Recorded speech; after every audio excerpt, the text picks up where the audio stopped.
आप सभी लोगों को हमारे YouTube चैनल हिंदी मस्ती बाई मंजीत सर में स्वागत है। और मैं जैसे कि आप लोग जानते हैं कि मैं आपको बताया था कि होली के बाद जो है कि जबरदस्त तरीके से तांडव बैच का आगाज किया जाएगा। तो मैं आपको बता दूं कि पूरा बेहतरीन तरीके से हिंदी के बारे में आपको मैं पढ़ाने का प्रयास करूंगा और जीरो से एकदम शून्य से शिखर तक पहुंचाने का प्रयास करूंगा। तो आप लोग अधिक से अधिक हमारे YouTube चैनल हिंदी मस्ती बाई मंजीत सर के YouTube चैनल को सब्सक्राइब करिए, लाइक कीजिए, कमेंट करिए और एक दूसरे को सूचित कीजिए। और यूपीपी ही नहीं, यूपीएसआई चाहे अन्य जितने भी प्रतियोगी परीक्षा है उसमें जबरदस्त तरीके से हिंदी जितने भी हैं हर टॉपिक को एकदम बेहतरीन तरीके से पढ़ाया करके आपको जो है कि जबरदस्त शून्य से शिखर तक पहुंचाने का काम किया जाएगा। तो आज हम लोग पढ़ेंगे सबसे पहले हिंदी के बारे में। हिंदी जो है उससे संबंधित कुछ मैटर है। उसके बाद एक एक आज से आपको कल से वीडियो मिलना प्रारंभ हो जाएगा। समय आपका वीडियो का होगा 5 बजे, शाम 5 बजे, प्रत्येक दिन शाम 5 बजे आपको वीडियो आपके पास उपलब्ध हो जाएगा। तो इसलिए मैं बोल रहा हूँ कि उसको सब्सक्राइब कर लीजिए ताकि आपको जो है कि जब भी वीडियो मैं डालूं तो आपके पास पहुंचे। तो सबसे पहले आज हम लोग स्टार्ट करने जा रहे हैं जो कि पहला चैप्टर हम पढ़ेंगे। आज हम पढ़ेंगे हिंदी के बारे में कि हिंदी जो है, हिंदी का सिस्टम जो है हमारा कहता क्या है। तो आज हम लोग पढ़ेंगे हिंदी के बारे में, ठीक है। ऐसे मैं भाषा का एक टॉपिक लेकर के आऊंगा, फिलहाल हम पढ़ेंगे हिंदी के बारे में। हिंदी हम लोग मानते हैं कि हिंदी एक प्रकार की भाषा है। हिंदी एक प्रकार की क्या है भाई? भाषा है। लेकिन हम इसमें देखेंगे कि भाषा तो है ही, लेकिन इसमें कुछ कहानी यह है कि अगर इससे संबंधित कुछ महत्वपूर्ण अगर टॉपिक पूछा जाए तो अगर हम बता दें कि भारत की राष्ट्र राज भाषा भी आपका हिंदी है। अगर आपसे पूछा जाए मातृभाषा आपका क्या है तो हिंदी है। अगर मैं बोलूं आपसे कि राजभाषा क्या है आपका तो हिंदी है। हमें ये कहना गलत नहीं होगा। अगर आपसे पूछा जाए कि बताइए राज्य भाषा आपकी क्या है तो उसका भी जवाब हमारा होगा कि इसका भी राज्य भाषा क्या है? हिंदी है। एक बात और क्लियर होता है यहाँ से कि जब भी आपसे पूछे कि भारत की, देखिए राष्ट्रभाषा कभी कभी आपको देखने को मिलता है कि राष्ट्रभाषा हिंदी को माना गया है लेकिन अपनाया नहीं गया है। अभी आप जान जाइए कि भारत की राष्ट्र राजभाषा और मातृभाषा और राजभाषा और राज्य भाषा क्या है? हिंदी है। आपको शायद हमारी बातें बिल्कुल समझ में आई होगी। लेकिन मैं एक बात बता दूं थोड़ा सा कि अगर आपसे पूछेगा कि राष्ट्र राज का मतलब क्या है, मातृ का मतलब क्या है, राजभाषा का मतलब, राज्य भाषा का मतलब क्या है, तो ये जान जाइएगा कि जो हमारा भारत की राष्ट्र राजभाषा है यानी कि हमारी जो देश में बोला जाता है जो भाषा, वह जो है कि भारत के राष्ट्र राजभाषा है। आपसे पूछा जाता है कि भारत का प्रथम राष्ट्र भाषा बताइए, भारत में प्रथम स्थान पर बोली जाने वाली भाषा क्या है तो हिंदी है। द्वितीय स्थान पे उर्दू है। तीसरे स्थान पे जो है कि बांग्ला देखा जाता है, ठीक है। आप देखेंगे कि भारत की मातृभाषा जो है, मातृभाषा का मतलब क्या? जिसे माता पिता के माध्यम से सीखने को मिलता है उसी को मातृभाषा। कुछ लड़का बोला कि सर जी जो है कि भोजपुरी नहीं हो जाएगा, लड़का बोला कि भोजपुरी नहीं हो जाएगा। हम बोले कि बाग बुर्बकते नहीं, हम तो कह सकते हैं कि मिश्रण हो जाएगा। क्या कह सकते हैं? मिश्रण। लड़का बोला कि बाग सर जी कैसे? हम बोले कि देखो पहले बोला जाता था चाचा के बुलाओ, बोलाई, फिर कुछ दिन बोला जाए कि चाचा का बुलाओ। अब लड़का कम, लेकिन लड़कियां बोले चाचू, जीजा नहीं बोले जीजू, इसका मतलब फूफा नहीं फू।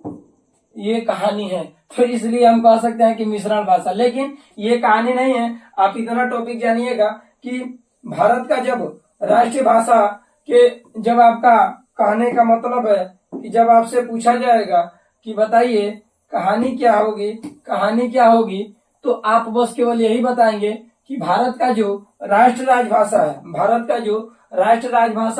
मातृभाषा है, राज्य भाषा है और राजभाषा है, वो क्या है? हिंदी है। राज का मतलब क्या? जो आपके सरकारी दफ्तर पे प्रयोग किए जाते हैं। सरकारी दफ्तर, चाहे सरकारी बैंक हो, सरकारी हॉस्पिटल हो, सरकारी स्कूल हो, या किसी प्रकार की सरकारी कंपनियां हो, अगर उसमें हम जिस भाषा का प्रयोग करते हैं उसी को हम राज्य भाषा के नाम से, सॉरी, राजभाषा के नाम से क्या करते हैं, जानते हैं। एक बात याद रखिएगा, एक बात याद रखेंगे, अगर इस बात को देखेंगे तो एक बात और याद रखिएगा, जब भी आपसे पूछेगा कि हिंदी जो है, हिंदी, एक सवाल आपसे पूछा जाता है कि हिंदी दिवस, हिंदी या इसी को बोलते हैं राष्ट्रीय हिंदी दिवस, राष्ट्रीय हिंदी दिवस, राष्ट्रीय हिंदी दिवस कब मनाया जाता है, तो आपको पता है कि 14 सितंबर को। क्या? 14 सितंबर को। लेकिन एक सवाल पूछा जाता है कि बताइए हिंदी दिवस सर्वप्रथम, क्या पूछेगा, सर्वप्रथम, अगर पूछे आपसे कि हिंदी बताइए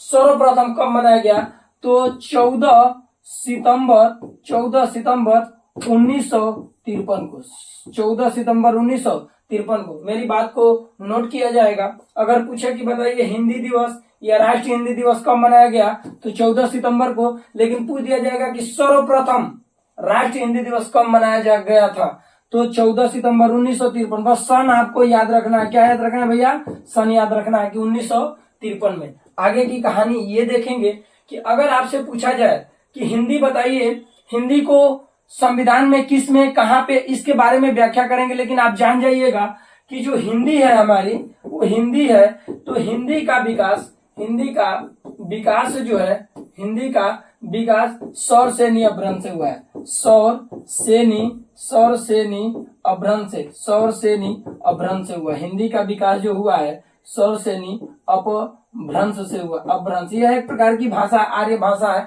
हम इसके बारे में चर्चा भी करेंगे। सौर सैनी अपभ्रंश, कहीं कहीं आपको केवल देखने को मिलता है अपभ्रंश। लेकिन अगर यहीं पे पूछेगा कि हिंदी का विकास, हिंदी का विकास किस लिपि से हुआ, अगर लिपि बोलेगा, क्या बोलेगा भैया? लिपि, तो हमारा जवाब होगा ब्राह्मणी लिपि। जवाब होगा हमारा ब्राह्मणी लिपि। जवाब होगा हमारा ब्राह्मणी लिपि। इसी ब्राह्मणी लिपि को हम ब्राह्मी लिपि भी कहते हैं। कौन लिपि कहते हैं भाई? ब्राह्मी लिपि। एक बात याद रखिएगा कि अगर आपसे पूछेगा कि भारत की राष्ट्रीय राजभाषा क्या है, तो हिंदी है। मातृभाषा क्या है? हिंदी है। राजभाषा क्या है? हिंदी है। राज्य भाषा हिंदी है।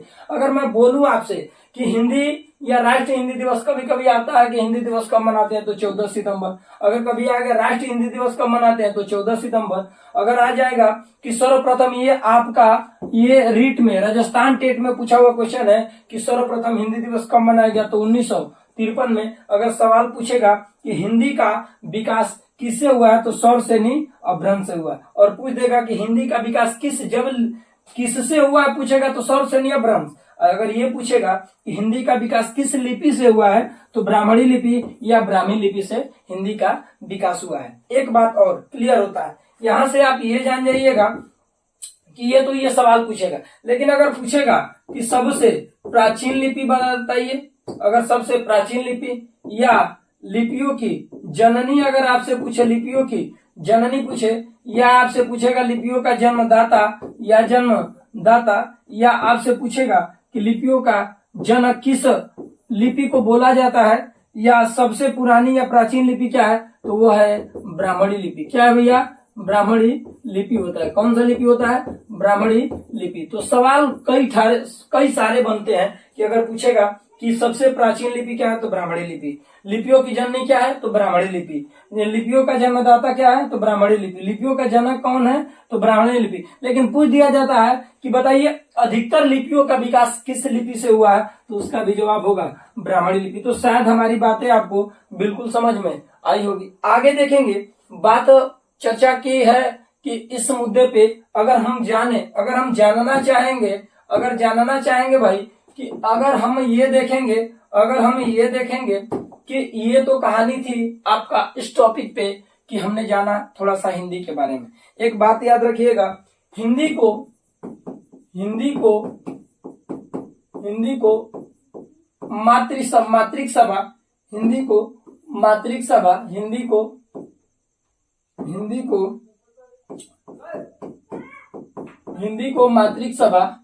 ठीक, मातृक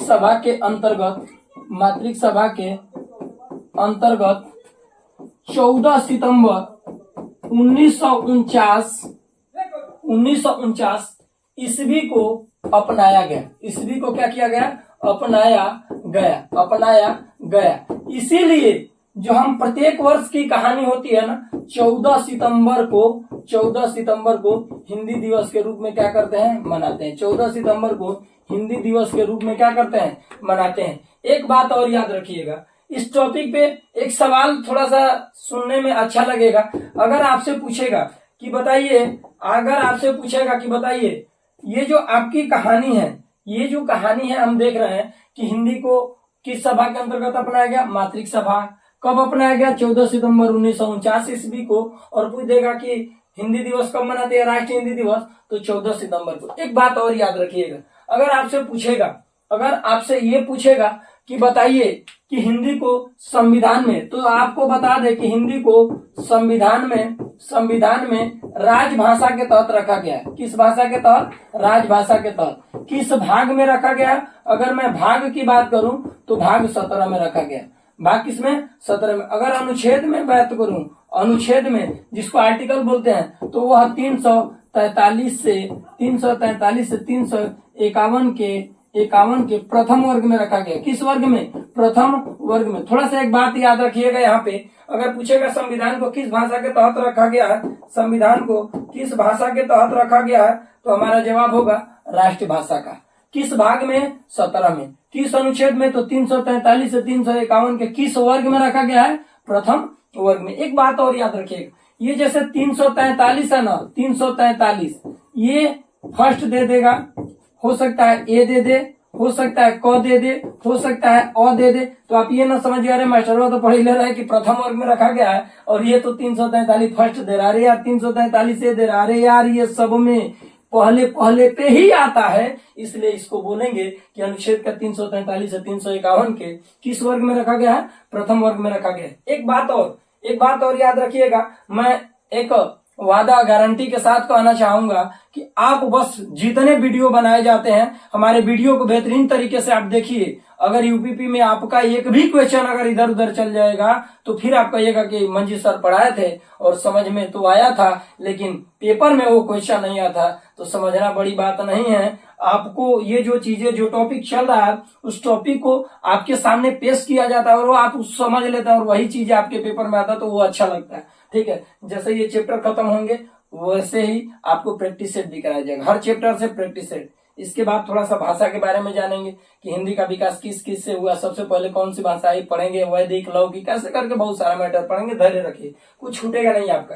ठीक है, अब आप जान जाइए कि अगर पूछा जाता है आपसे कि विश्व में लगभग, अगर आपसे पूछे लगभग कितनी भाषाएं प्रचलित है, तो लगभग में 3000। लगभग में कितना, 3000। अगर विश्व में अगर कुल आपसे पूछा जाए, विश्व में कुल पूछा जाए, तो 2792। और ये पूछा जाएगा कि बताइए कि विश्व में कितने भाषा, इनको कितने भाषा भाग परिवार में रखा गया है।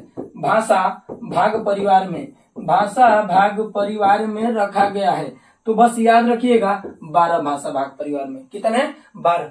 जिसमें से अगर आपसे पूछा जाएगा कि बताइए भारत के कितने हैं, तो भारत के तो 4 हैं, लेकिन महत्वपूर्ण आपके केवल 2 हैं। महत्वपूर्ण आपके केवल क्या है, 2 है। उसकी भी चर्चा करेंगे। ये फिलहाल हमारी बातें आपको बिल्कुल समझ में आ रही होगी। विश्व में लगभग 3000 पूछेगा कि विश्व में, पूछेगा कि बताइए आपका कि विश्व में लगभग कितनी भाषाएं बोली जाती है, तो 3000।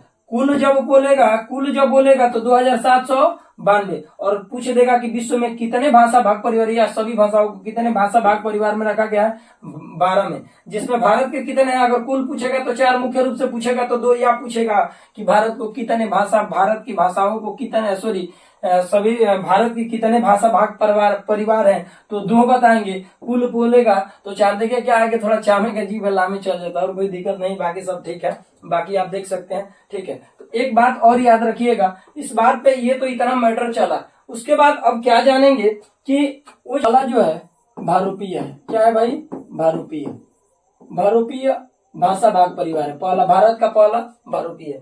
अब इसमें कहने का मतलब क्या है कि देखिए, इसमें कहना चाहेंगे हम कि इसमें जो है कि हिंदी आती है, संस्कृत है, ठीक है, संस्कृत है, उड़िया है, क्या है भैया, उड़िया है, ठीक है। इसमें कह सकते हैं कि नेपाली है, क्या कह सकते हैं, नेपाली है। इसमें कह सकते हैं कि उर्दू है, ठीक, उर्दू, पंजाबी कह सकते हैं, ये सभी जो है इस भाषा भाग परिवार के अंतर्गत क्या करती हैं, आती हैं। दूसरा बात करेंगे हम दूसरे बात पे कि ये जो आपका दूसरा टॉपिक है, जैसे कहने का मतलब है द्रविड़ कुल। कौन सा कुल है भाई, द्रविड़ कुल। इस द्रविड़ कुल जो है आपका, इस द्रविड़ कुल में अगर हम ये देखेंगे कि जैसे तमिल आती है, इसमें तेलुगु आती है, ठीक है, कन्नड़ आती है, कन्नड़, और मलयालम,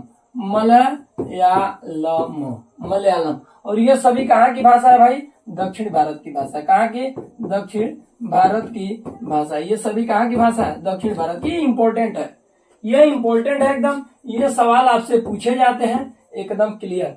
जैसे भारोपीय के अंतर्गत हिंदी, संस्कृत, उड़िया, इसमें सबसे ज्यादा हिंदी, उर्दू, पंजाबी पूछा जाता है सबसे ज्यादा, ठीक है, द्रविड़ कुल में।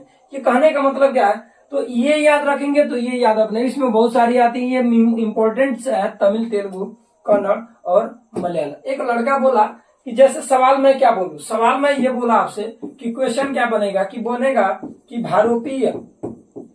भारोपीय भाषा भाग परिवार के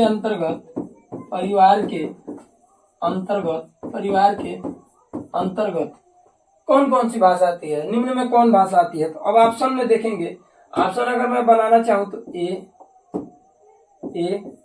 बी सी डी, ठीक, भारोपीय के अंतर्गत। अगर मैं बात करूं, अगर मैं बात करूं तो जैसे कि ए मान लेते हैं, लिख दिया मैं कि तमिल लिख दिया, क्या, तमिल। बी लिख दिया, हिंदी लिख दिया, ठीक। सी लिख दिया, तेलुगु, क्या लिख दिया, तेलुगु।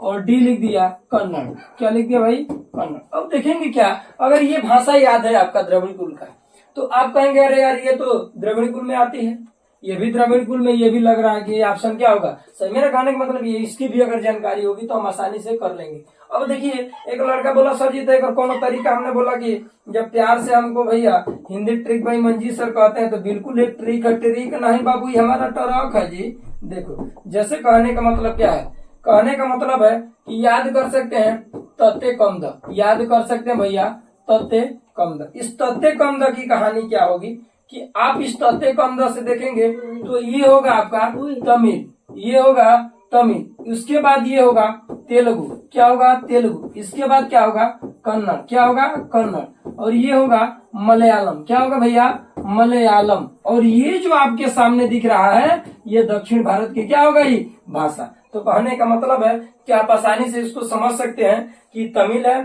तेलुगु है, कन्नड़ है और मलयालम है। ट्रिक याद रखना है, क्या चीज, तत्ते कम द। तो इस तरीके से आप देख सकते हैं। उसके बाद अगर मैं बात करूं कि आप देखते हैं ये इसके बारे में जाने, आप इसके बारे में जाना आपने, लेकिन थोड़ा सा कुछ टॉपिक है जो कि इम्पोर्टेंट तौर पे हम सीखने का प्रयास करेंगे। इसके बाद ये बात क्या है कि थोड़ा सा मेन चीजें हैं। अगर मैं आपसे कहूं कि जो हिंदी की आदि जननी, सवाल बहुत बार पूछा गया भैया, आदि जननी, हिंदी की आदि जननी क्या है, ठीक, पूछा जाएगा।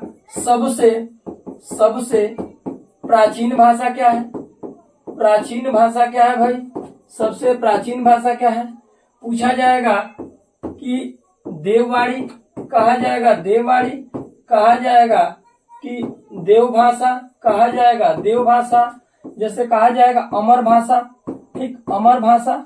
उसके बाद आपसे कहा जाएगा वाग देवता भरण भूतस्य, वाग देवता भरण भूतस्य, पूछा जाएगा वाग देवता भरण भूतस्य।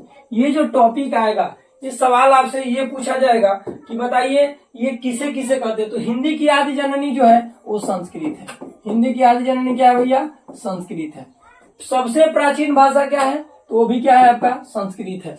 देववाणी किसे कहते हैं या देव भाषा, तो ये भी किसको बोलते हैं भाई, संस्कृत को ही बोलते हैं। मेरा कहना इसलिए कि जैसे देव का मतलब देवताओं द्वारा, देववाणी का मतलब देवता, ये भाई देवता अमर है तो सीधी सी बात है भाषा भी क्या होगा, अमर है। वाक का इसको तोड़ेंगे तो वाक माने बाणी, देवता माने देवता, भरण भूत से मतलब अलंकृत की गई, यानी कि देवताओं के द्वारा जिस भाषा को शोभा बढ़ाया गया, जिस भाषा का अलंकृत किया गया उसको ही हम क्या कहते हैं, संस्कृत कहते हैं। ठीक है। जैसे आप देखेंगे रामायण में तो वानर बोला जाता है, बानर नहीं बोला जाता, भ्राताश्री बोला जाता है, भाई नहीं बोला जाता है, अनुज बोला जाता है। तो कहने का मतलब है कि इस तरीके से हमको देखने को मिलेगा। एक बात और याद रखिएगा, ये बातें ठीक है।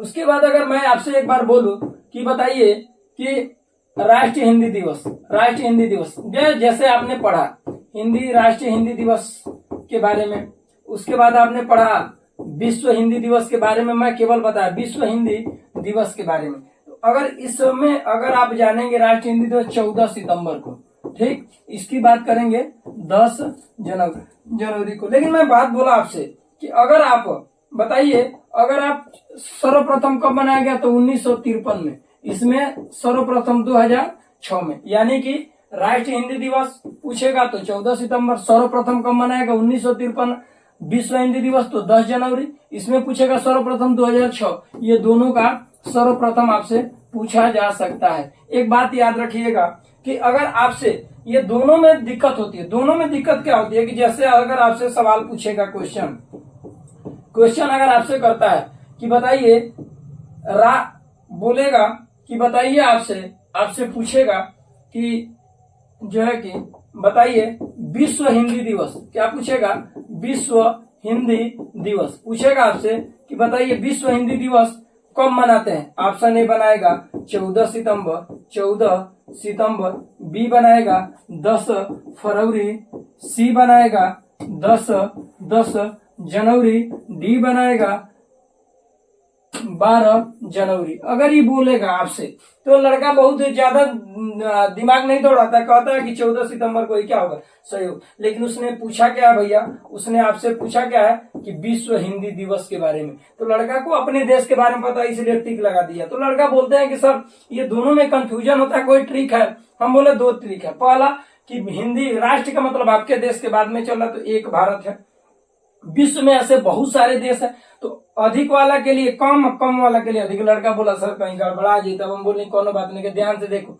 हम बोला कि विश्व लिख रहे हैं, विश्व लिख रहे हैं, विश्व। लड़का बोला है सर कला कर रहे हैं। हम बोले कैसा कला यार। बोला कि सर आप जब लिख रहे हैं तो इस विश्व को लिखते वक्त कितना आ रहा है, 10 आ रहा है। हम बोला कि बस यार कितने चालाक हो भैया, तो 10 आ गया। यानी कि विश्व हिंदी दिवस को याद रखिएगा कि कब 10 जनवरी को क्या किया जाता है, मनाया जाता है। विश्व हिंदी दिवस जो है कि 10 जनवरी को क्या किया जाता है, मनाया जाता है। उसके बाद अगर आपसे बात पूछा जाए, ये तो कहानी ठीक है, ये जानना भी जरूरी है। अगर एक बात थोड़ा सा, वो तो भाषा में हम चलेंगे, लेकिन एक बात याद रखिएगा, ये जब आपसे टॉपिक आपसे ये यदि पूछेगा कि ये विश्व हिंदी दिवस की कहानी क्या है, तो 2006 में, 1953 में क्या है, तो राष्ट्रीय हिंदी सर्वप्रथम कब मनाया गया, तो 1953 में। और ये सर्वप्रथम कब, तो 2006 में। अब ये बात करेंगे इस मुद्दे पे कि ये कहानी थी हिंदी की आर्जनी का, सबसे प्राचीन भाषा का, देव भाषा, देववाणी, अमर भाषा, वाग देवता, भरणभूत। और थोड़ा सा बात करेंगे हम संस्कृत से टॉपिक, जब संस्कृत आ गया तो थोड़ा सा बात करेंगे। अगर मैं बात करूं कुछ चीजें, अगर मैं बात करूं यहाँ पे, थोड़ा सा ध्यान दीजिएगा। थोड़ा सा ये संस्कृत से टॉपिक है, लेकिन बस ये था तो मैंने सोचा आपके सामने इसके बारे में बताया जाए बेहतरीन तरीके से। जैसे अगर आपसे अगर बात किया जाएगा तो संस्कृत की जो कहानी है, ये संस्कृत का, अगर इसका आपसे जनक पूछेगा तो बताएंगे क्या, आचार्य पाणिनि। इसका जनक जब पूछेगा आचार्य पाणिनि, क्या है भाई, पाणिनि, पाड़ी लिख के नहीं लिख दिया, आचार्य पाणिनि। और कब से आपसे पूछेगा कि बताइए आचार्य पाणिनि जो है, आचार्य पाणिनि अगर ये पूछेगा संस्कृत किस लिपि में आती है, तो आपको पता है कि ये देवनागरी लिपि में आती है। किस लिपि में भैया, देवनागरी लिपि में, ये देवनागरी लिपि में आती है। किस लिपि में आती है, तो देवनागरी लिपि में आती है। ये आती है देवनागरी लिपि में। इस देवनागरी लिपि में भैया जब आप जानेंगे तो इसमें 52 वर्णों का प्रयोग किया जाता है। कितने, 52 वर्णों का प्रयोग किया जाता है, फिर चर्चा करेंगे। और आचार्य पाणिनि के अनुसार अगर मैं बात करूं तो आचार्य पाणिनि ने एक ग्रंथ का रचना किया था जिसका नाम था अष्टाध्यायी ग्रंथ। क्या था भैया, अष्टाध्यायी ग्रंथ। ये था, इस रचना में अष्टाध्यायी ग्रंथ था। और इस अष्टाध्यायी ग्रंथ में अध्यायों की संख्या जो थी ना, अष्ट माने 8 अध्याय इसमें थे। अध्याय जो थे, अध्याय इसमें 8 अध्याय थे। कितने, अध्याय 8। अगर आपसे पूछेगा एक अध्याय में कितने चरण या पाद थे, तो 4 थे। क्या, चरण या पाद, चरण या भाई पाद। अगर आपसे ये पूछेगा कि बताइए तो कुल अध्याय में यानी कि अष्टाध्यायी ग्रंथ में कुल बताइए कितने, तो कुछ करना क्या है 8 गुणे 4 बराबर चौके 32, यानी कुल अध्याय है इसमें 32। अगर इसमें सूत्र की अगर बात करूं, मैं किसकी बात करूं, थोड़ा सा सूत्र की अगर मैं बात करूं तो 3978 है, 3978। अगर लगभग की बात करें तो भैया 4000 है, लगभग में क्या है 4000। तो अब शायद हमारी बातें बिल्कुल समझ में आ रही होगी। थोड़ा सा इसको जो है कि स्क्रीनशॉट करते रहिए आप लोग। इस तरीके से सवाल पूछेगा संस्कृत के जनक कौन है, तो आचार्य पाणिनि। आचार्य पाणिनि ने किस ग्रंथ का रचना किया, अष्टाध्यायी ग्रंथ का। अष्टाध्यायी ग्रंथ में कितने अध्याय हैं 8। कितने, एक अध्याय में कितने चरण हैं, तो 4 चरण। और कितने कुल अष्टाध्यायी ग्रंथ में अगर पूछेगा कि कुल चरण या पादों की संख्या, तो 32। कोई पूछेगा अष्टाध्यायी ग्रंथ में कुल कितने सूत्र है, तो 3978। लगभग में पूछेगा तो 4000। शायद हमारी बातें बिल्कुल आपको समझ में आई होगी। एक बात थोड़ा सा सुन लीजिए, इसी से रिलेटेड है। और आपने एक सुना होगा कि आचार्य पाणिनि ने, अगर आपने सुना होगा कि आचार्य पाणिनि ने एक सूत्र का रचना किया था। एक किसका, सूत्र का, जिस सूत्र का एक उसी से एक सूत्र का जिसका नाम जिसका आपने नाम पढ़ा होगा, आपने नाम पढ़ा होगा आपने नाम पढ़ा होगा भाई कि इसका सूत्र जो है माहेश्वर सूत्र। कौन सा सूत्र है, माहेश्वर सूत्र है, ये है माहेश्वर सूत्र। उसके बाद आपने पढ़ा होगा किसी माहेश्वर सूत्र की संख्या अगर आपसे पूछ दिया जाए, क्या पूछ दिया जाएगा, संख्या, तो आप बताएंगे कि सर कितना, 14। एक सवाल बनता है कि बताइए माहेश्वर सूत्र में जो है कि माहेश्वर सूत्र है, माहेश्वर सूत्र की संख्या कितनी होती है, 14। अगर पूछेगा कि बताइए माहेश्वर सूत्र से किसका निर्माण होता है, तो प्रत्याहार का होता है। किसका होता है, प्रत्याहार का। पूछेगा कि प्रत्याहारों की संख्या कितनी होती है, 42। एक बात याद रखिए कि प्रत्याहारों में 42 तो होती है, लेकिन ये किसके मिलने से बनती है, माहेश्वर सूत्र। माहेश्वर सूत्र के जनक कौन है, तो आचार्य पाणिनि। और आचार्य पाणिनि के आपने सुना। और एक बात याद रखिए, माहेश्वर सूत्र के जो अंतिम वर्ण होते हैं, जैसे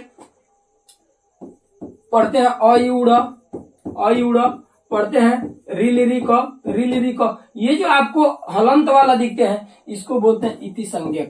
क्या बोलते हैं, इति संज्ञक के नाम से इसको क्या किया जाता है, जाना जाता है। फिर कोई बात नहीं, इसके बारे में हम चर्चा करेंगे। शायद हमारी बातें आपको बिल्कुल समझ में आई होगी। आचार्य पाणिनि ने एक सूत्र का रचना किया जिसका नाम माहेश्वर सूत्र है। इनकी संख्या 14 है। और माहेश्वर सूत्र के मिलने से क्या बना है, प्रत्याहार। प्रत्याहारों की संख्या कितनी, 42। और प्रत्याहार के अंतिम वर्ण को जो है, इसके जो हलंत दिख रहा है, इसी को इति संज्ञक के नाम से क्या किया जाता है, जाना जाता है। तो शायद हमारी बातें बिल्कुल समझ में आई है। बस एक लास्ट टॉपिक है, उसके बाद हम सीधे जो चर्चा करेंगे, सीधे हम भाषा से रिलेटेड पढ़ेंगे। एक बात याद रखिएगा, इससे मैटर से, इस भाषा से रिलेटेड आप ये याद रखेंगे कि अब मैंने बार बार आपके बातों को देखा कि एक आपके मन में चल रहा होगा, सर लिपि बार बार बोल रहे हैं, लिपि। तो देखिए, लिपि के बारे में ज्यादा नहीं, कुछ बेहतरीन तरीके से हम पढ़ने का प्रयास करेंगे।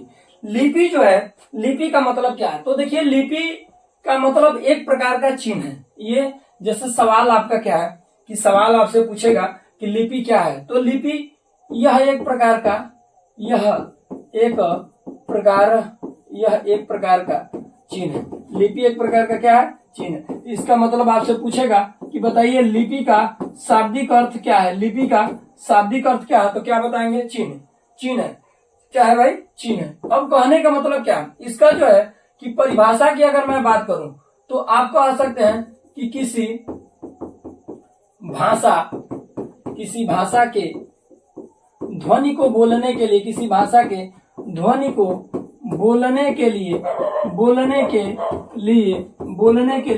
जिस विशेष चिन्ह का प्रयोग करते हैं, जिस विशेष भाषा, किसी भाषा के ध्वनि को बोलने के लिए जिस विशेष किसका भाई, चिन्ह का, जिस विशेष चिन्ह का प्रयोग करते हैं, जिस विशेष चिन्ह का प्रयोग करते हैं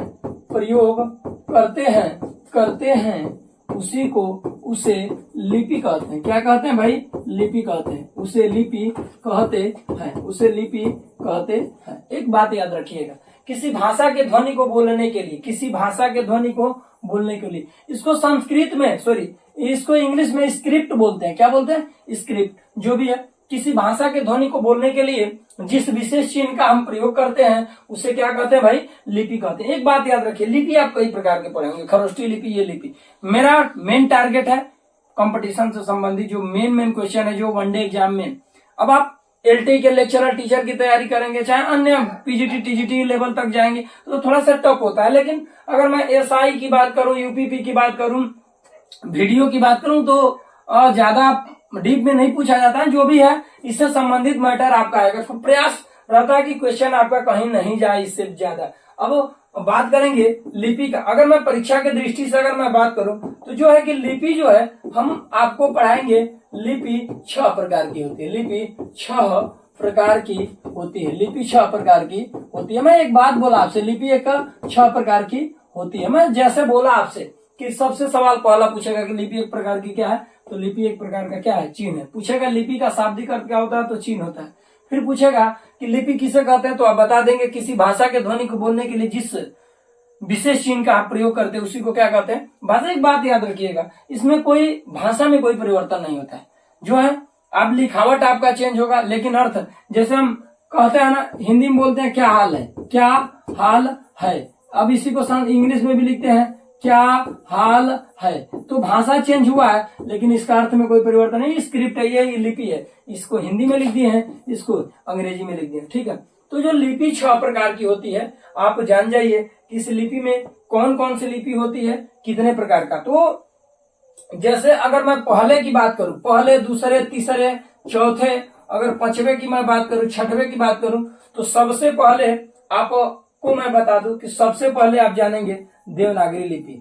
देवनागरी लिपि, ठीक है। इसलिए इस लिपि को देवताओं का भी लिपि कहा जाता है। इस लिपि को देवताओं की लिपि माना जाता है, देवताओं की लिपि कहा जाता है। इसी को देवताओं की क्या बोला जाता है, लिपि बोला जाता है। एक बात याद रखिएगा, ये देवनागरी लिपि। उसके बाद आपका रोमन लिपि है। कौन सा लिपि है, रोमन लिपि है, रोमन लिपि है। दूसरे की अगर मैं तीसरा की मैं बात करूं, तीसरा ये तो देवनागरी लिपि को ही देवताओं की लिपि कहते हैं, ये रोमन लिपि। ये हो गया आपका फारसी लिपि, क्या हो गया, फारसी लिपि। दूसरा हो गया आपका रूसी लिपि, ठीक। उसके बाद आपका बंगला लिपि, क्या है भाई, बंगला लिपि। और इसमें जो हो गया गुरुमुखी लिपि, क्या है, गुरुमुखी, गुरुमुखी नहीं, गुरुमुखी लिपि। ये जो होते हैं आपको देखने को मिलेंगे, पहला, दूसरा, तीसरा, चौथा, 5वां और ये 6वां। ये 6 प्रकार के होते हैं। लड़का बोला सर आपका नाम ही हिंदी ट्रिक बाय मंजी, सर कुछ ट्रिक वरिक है। हम कहने कह रहे यार ट्रिक तो बाबू आप लोगों के लिए जान हाजिर है दोस्तों, ये आपके लिए ही जो सिस्टम है बनाया गया है, तो आप ही चाहे तो इस सिस्टम को बना दीजिए, आप ही को चाहे तो बिगाड़ दीजिए, ठीक है। बस आप देखते जाइए, सुनते जाइए, कहते जाइए कहानी क्या है, बस ये ट्रिक आपके सामने है, पेश करते हैं, जिसका नाम होगा देरो फारूगु। देरो फारूगु। लड़का बोलता है सर ये क्या क्या ट्रिक बनाते, बस भैया आपको याद होना चाहिए कि देरो फारूगु, कुछ नहीं तो 1 2 3 4 5 और ये 6। इसका क्या कहानी है भैया, ये कहानी को थोड़ा सा आप समझने का प्रयास करिए। जैसे कहने का मतलब क्या है, इसका मतलब देवनागरी लिपि, इसका मतलब देवनागरी, इसका मतलब है रोमन लिपि, इसका मतलब है फारसी लिपि, इसका मतलब क्या है, फारसी लिपि, इसका मतलब क्या है भैया, रूसी लिपि, इसका मतलब अगर बात करेंगे बंगला लिपि, क्या है, बंगला, इसका मतलब क्या है, गुरुमुखी लिपि। कौन सा लिपि है भाई, गुरुमुखी। तो मेरा कहने का मतलब क्या है कि ये देवनागरी लिपि, रोमन लिपि, फारसी लिपि, रूसी लिपि, बंगला लिपि, गुरुमुखी लिपि, इसको बेहतरीन तरीके से आप समझेंगे। अब इसके बाद अगर आप अब ये देखने के बाद हम ये जानेंगे कि देवनागरी लिपि के अंतर्गत कौन कौन सी भाषा आती है, क्या क्या आती है, इसके बारे में चर्चा करेंगे। सबसे पहले हमारा मेन हेडिंग होगा पहला देवनागरी लिपि, देवनागरी लिपि। ये होगा आपका देवनागरी लिपि। सबसे पहला जो होगा वह होगा आपका देवनागरी लिपि। क्या होगा, देवनागरी लिपि। मैंने बोला इससे सवाल बड़ा जबरदस्त सवाल पूछा जाता है। सवाल नंबर पहला पूछेगा कि बताइए, सवाल नंबर आपसे पहला पूछेगा क्या कि बताइए कि देवताओं की लिपि किसे कहते हैं, तो देवताओं की लिपि बोलते हैं किसको, देवनागरी लिपि को। किसको बोलते हैं भाई, देवनागरी लिपि को। देवताओं की जो लिपि होगी, देवताओं की जो लिपि होगी उसको बोलते हैं किसको, देवनागरी लिपि को। उसके बाद अगर आपसे पूछेगा तो कि देवनागरी लिपि में बताइए कुल या मूलतः वर्णों की संख्या अगर आपसे पूछेगा, मूलतः वर्णों की संख्या अगर आपसे पूछेगा, मूलतः वर्णों की संख्या अगर आप पूछा जाए, वर्णों की संख्या, तो जवाब होगा 52। लेकिन सवाल चेंज हो गया। सवाल चेंज क्या हुआ, अब ये पूछ रहा है कि इसमें बताइए स्वर कितने हैं और आप इसमें बताइए कि व्यंजन। तो स्वर की अगर मैं बात करूं तो आप 11 होते हैं, व्यंजन की बात करूं 41। सवाल अगर आपसे पूछे कि देवनागरी लिपि में कुल कितने वर्णों का प्रयोग करते हैं तो 52। अगर आपसे पूछे कि देवनागरी लिपि में कितने स्वरों का प्रयोग करते हैं तो 11। अगर पूछेगा देवनागरी लिपि में कितने व्यंजनों का प्रयोग करते हैं 41। अगर वर्ण कहेगा तो 52, इसलिए कि वर्ण जो है स्वर और व्यंजन दोनों होता है, इसलिए इसको जोड़ देते हैं तो कहानी हमारी होती है कितने की, 52 की। सवाल पूछेगा देवताओं की लिपि किस लिपि को कहा जाता है तो देवनागरी लिपि को। अब इसके अंतर्गत आने वाली भाषा के बारे में जान जाइए। इसके अंतर्गत आने वाली भाषा के बारे में अगर आप जानना चाहें तो जैसे आप जानेंगे हिंदी, संस्कृत, कोंकणी, सबका प्रैक्टिस कराएंगे, टेंशन न लीजिए। हिंदी, संस्कृत, कोंकणी, मराठी, हिंदी, संस्कृत, कोंकणी, मराठी, नेपाली, हिंदी, संस्कृत, कोंकणी, मराठी और नेपाली। ये जो भाषा है आपका, ये किसके अंतर्गत आती है, सभी देवनागरी लिपि के अंतर्गत। एक लड़का बोला कि सर इसमें बहुत ज्यादा सी भाषा है, इसको कैसे याद करेंगे। मैं बोला कि कोई बात नहीं, मैंने बोला कि कोई बात नहीं, डरने की क्या बात है जब हम आपके साथ हैं। भैया एक ट्रिक याद रखिएगा। लड़का बोला ओहो क्या ट्रिक है सर। हमने बोला कि याद रखिएगा हिस्को मने, याद रखिएगा हिस्को मने। अगर नाच देखने चले गए तो डिस्को मने, जगह नहीं है तो कह दीजिए खिसको मने। इसका मतलब अगर आप जानना चाहेंगे तो इसका मतलब आपका हिंदी हो गया, ये हिंदी हो गई, ये इसका मतलब संस्कृत हो गया, संस्कृत हो गई, इसका मतलब कोंकणी हो गई, क्या हो गई कोंकणी, इसका मतलब मराठी हो गई और इसका मतलब ये हो गया आपका नेपाली। क्या हो गया भाई, नेपाली। मेरा कहने का मतलब है कि आप इसको याद कर सकते हैं, हिस्को मने हिंदी, संस्कृत, कोंकणी, मराठी और नेपाली। सवाल क्या बनेगा, सवाल बनेगा कि बताइए देवनागरी लिपि को या देवताओं की लिपि किस लिपि को कहते हैं। तो पहला सवाल देवनागरी लिपि को, ठीक। पूछेगा देवनागरी लिपि में कुल या मूलतः वर्णों की संख्या कितना है, 52। कितना प्रयोग किया जाता है तो 52। कितने स्वर तो 11। कितने व्यंजन 41। सवाल पूछेगा बताइए हिंदी किस लिपि में आती है तो देवनागरी लिपि में, ठीक। या पूछेगा देवनागरी लिपि के अंतर्गत कौन सी भाषा आती है तो भैया इसी में से तो आएगा ना कोई। तो इस तरीके से आप इसको क्या कर सकते हैं, देख सकते हैं। आगे की बात है तो दूसरा जो है, जो आपका दूसरा है, जो दूसरा हम देखेंगे तो दूसरा जो आपका है वो है रोमन लिपि। क्या है भाई, रोमन लिपि है। इस रोमन लिपि में देख लीजिए कौन कौन सी भाषा आती है। रोमन लिपि में जो आपकी भाषा आएगी वह आएगी अंग्रेजी। सबसे इंपॉर्टेंट यही पूछेगा आपसे, अंग्रेजी है। क्या है भैया, अंग्रेजी। इसके अतिरिक्त फ्रेंच, स्पेनिश, जर्मन इत्यादि भाषा आती हैं। एक बात याद रखिए, लड़का बोला सर एहू के कौन ट्रिक बा, हम कहने की कुछ नहीं के ट्रिक में ट्रिक है जो एक कहने की हई। पहले तो ये आप जानिए इंग्लिश शब्द है तो रोमन में क्या हम क्या लिखते हैं भी, ये बोलते हैं 5 है। किस में लिखे, इंग्लिश में क्या है, रोमन में क्या है 5 है, रोमन में क्या है भी है, इंग्लिश है भी है।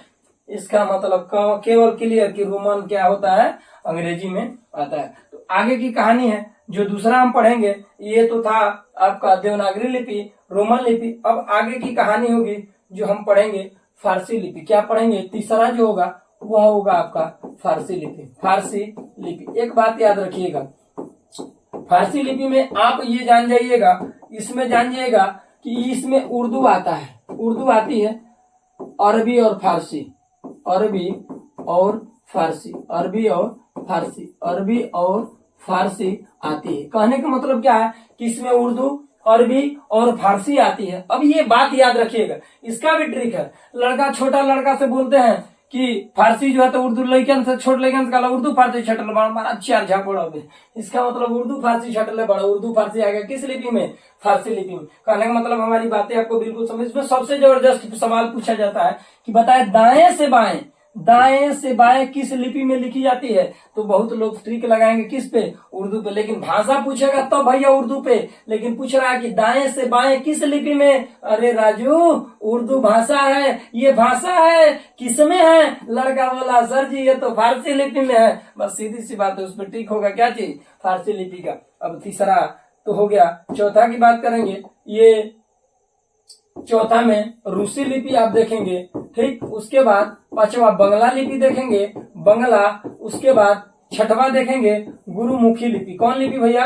गुरुमुखी लिपि। अब कहने का मतलब क्या है कि इसमें आसानी से रूसी में रूसी, रूसी में रूसी, और बंगला में बंगाली, बंगला में बंगाली। हमने बोला यही है बंगाल जाबो लेकिन खाबो ना ताड़ा तुड़ी करबो, कोटा का लेबो पूरा लेबो, ठीक। गुरुमुखी में क्या? पंजाबी। गुरुमुखी में क्या होगा?